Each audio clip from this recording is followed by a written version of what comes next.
नमस्ते. आपलं अरविंद गणेश दामले चॅनेलमध्ये स्वागत आहे. मी अरविंद दामले आपल्यासमोर प्रस्तुत करीत आहे माझ्याच काही कविता. हा आहे या कवितांच्या सत्राचा 507वा भाग. आपल्याला या पसंत पडल्या तर चॅनेलला सबस्क्राईब करा, लाईक करा, शेअर करा आणि बेल आयकॉन दाबायला विसरू नका. तर पहिली मराठीतली कविता आहे.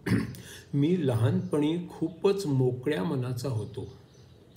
सर्व बाजूनी सर्व शक्यतांचा विचार करीत होतो. मग मी शाळेत जाऊ लागलो. शिक्षणाला सुरुवात झाली आणि मग मी ठराविक चाकोरीतूनच विचार करू लागलो. मी लहानपणी खूपच मोकळ्या मनाचा होतो. सर्व बाजूंनी सर्व शक्यतांचा विचार करू शकत होतो. मग मी शाळेत जाऊ लागलो. शिक्षणाला सुरुवात झाली आणि मग मी ठराविक चाकोरीतूनच विचार करू लागलो. दुसरी आहे. गोड गोड पण खोटं बोलताना मला तात्पुरतं बरं वाटतं, पण अंती ते तोट्याचंच ठरतं. परखड पण खरं बोललं तर तात्पुरतं वाईट वाटतं, पण शेवटी तेच फायद्याचं ठरतं. गोड गोड पण खोटं बोलताना मला तात्पुरतं बरं वाटतं, पण अंती तेच तोट्याचं ठरतं. परखड पण खरं बोललं तर तात्पुरतं वाईट वाटतं, पण शेवटी तेच फायद्याचं ठरतं. तिसरी कविता आहे. सिनेमा आणि मालिका बघून आपल्याला फक्त एकच समजतं. धंद्यासाठी भरपूर भांडवल फुकट हवं असेल तर एकच मार्ग आहे. खूप श्रीमंत माणसाच्या एकुलत्या एका सुंदर मुलीबरोबर लग्न करायला हवं आहे. सिनेमा आणि मालिकांच्या मधून आपल्याला एकच समजतं. धंद्यासाठी भरपूर भांडवल फुकट हवं असेल तर एकच मार्ग आहे. खूप श्रीमंत माणसाच्या एकुलत्या एका सुंदर मुलीबरोबर लग्न करायला हवं आहे. चौथी कविता आहे. शंकराचार्य लिखित विवेक चूडामणी या ग्रंथावर आधारित हा पुढचा 41वा भाग. हे बंधन असते मनाचे सहज जात नाही. ना शस्त्रांनी ना वादळाने आगीने जळतही नाही. हे बंधन असते मनाचे सहज जात नाही.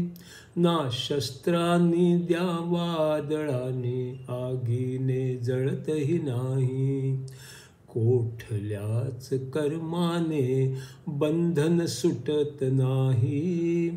विवेक ज्ञानाशिवाय सुटणे कधीच शक्य नाही. कोठल्याच कर्माने बंधन सुटत नाही. विवेक ज्ञानाशिवाय सुटणे कधीच शक्य नाही.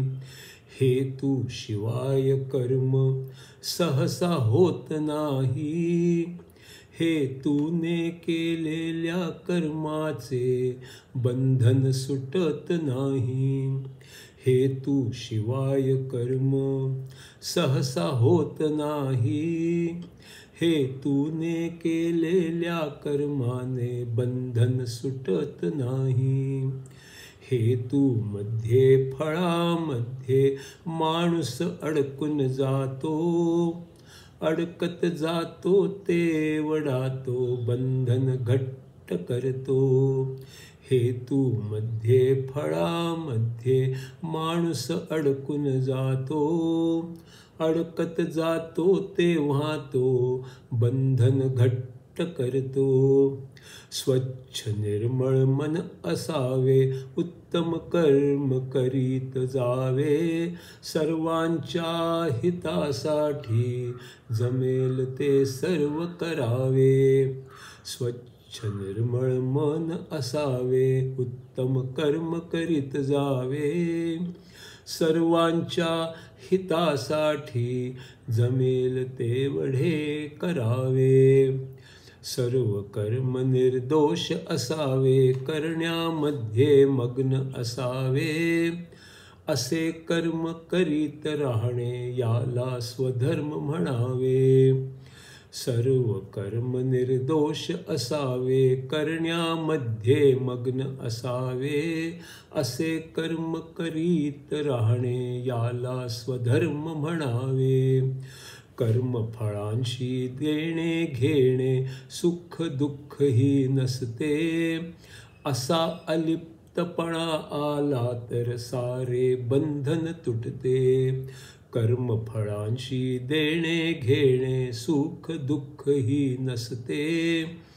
असा अलिप्तपणा आला तर सारे बंधन तुटते. आत्म्यावरच्या आवरणाने आत्मा झाकून जातो. गंमत म्हणजे आवरणांना आत्मा स्वतः बनवतो. आत्म्यावरच्या आवरणाने आत्मा झाकून जातो. गंमत म्हणजे आवरणांना आत्मा स्वतः बनवतो. पाण्यावरचे शेवाळे पाण्यातून बनते.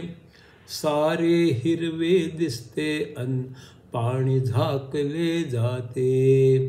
पाण्यावरचे शेवाळे पाण्यातून बनते. सारे हिरवे दिसते अन पाणी झाकले जाते. आत्म्याकडे जाताना आवरणांना भेदून जावे. स्थूलापासून सूक्ष्मापर्यंत सर्व आवरण जावे. आत्म्याकडे जाताना आवरणांना भेदून जावे. स्थूलापासून सूक्ष्मापर्यंत सर्व आवरण जावे. आवरणांच्या पलीकडे क्रमशः जात राहावे. आत्म्याची जाणीव झाली तर त्याला ज्ञान म्हणावे. आवरणांच्या पलीकडे क्रमशः जात राहावे. आत्म्याची जाणीव झाली तर त्याला ज्ञान म्हणावे.